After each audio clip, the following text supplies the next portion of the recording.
Okay, friends, before we start part two of our background for our pencil, I just wanted to say that I did notice on part one last week that some of you went ahead and already colored or painted the background around your pencil, which is totally okay.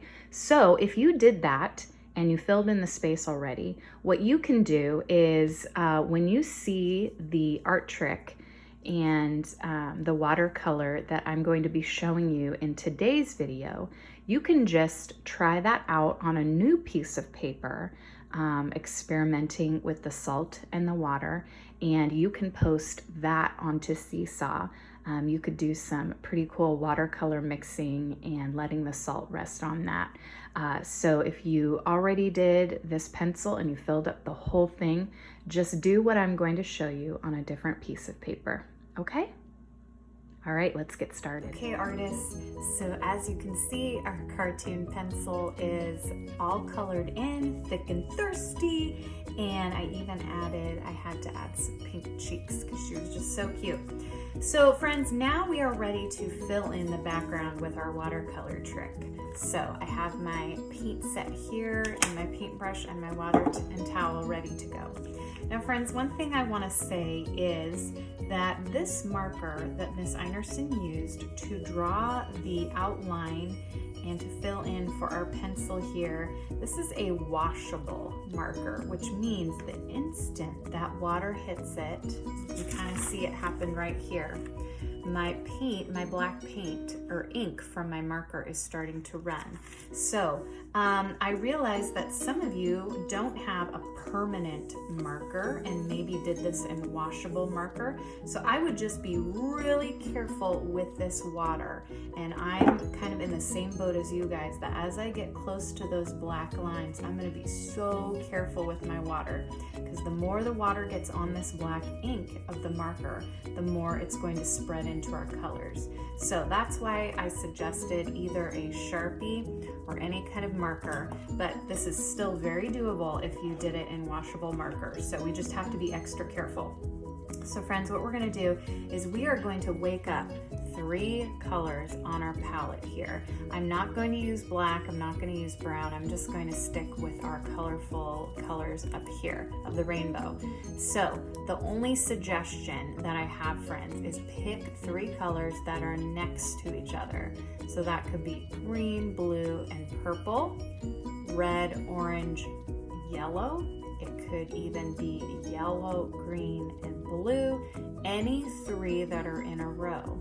Now, if you do purple down here, you could even do purple and go back up to red and orange, because the colors that are next to each other blend and mixed really well together. That's why they're next to each other, okay? So since my other masterpiece here, you can kind of tell what I did. I used violet, blue, and red.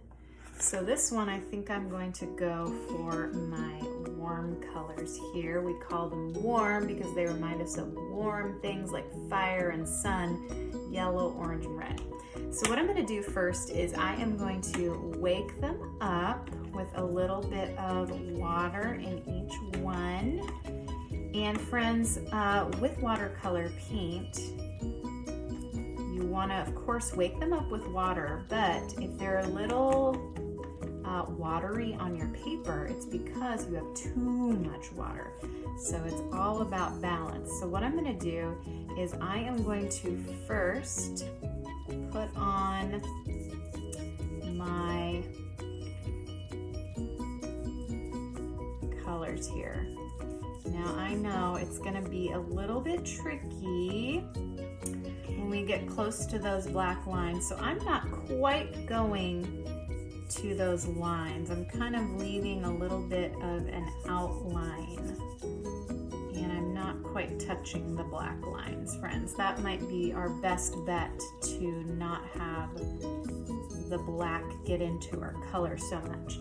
And friends, I'm going to go back and forth between my 3 colors.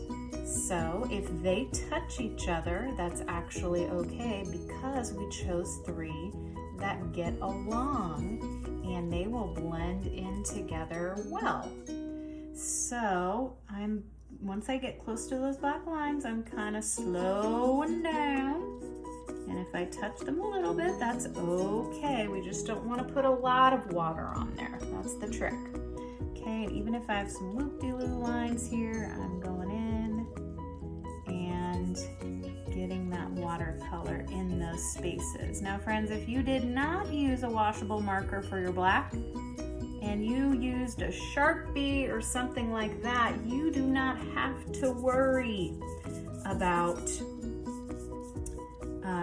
touching those black lines, because that ink is permanent, so it's not going anywhere. So if you use Sharpie or something permanent, then you can just paint right over them if you want. Okay, so friends, I'm gonna keep painting this in, switching between my colors in the spaces.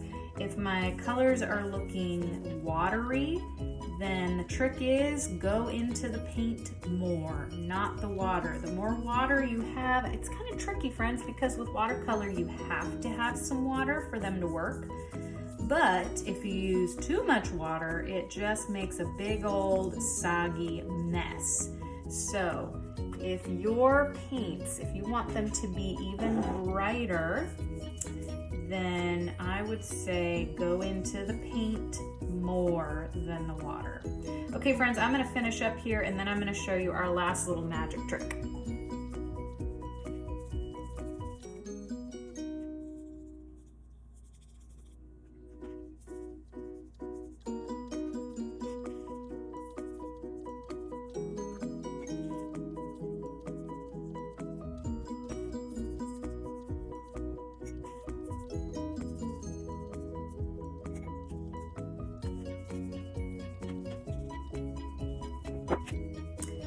Okay friends, my paint is still wet, and this is where our watercolor trick comes in. So this is where you're gonna get your salt out, and you're gonna take little pinches of this table salt and you're gonna sprinkle it right onto your wet paper. And you might have some little pools of water.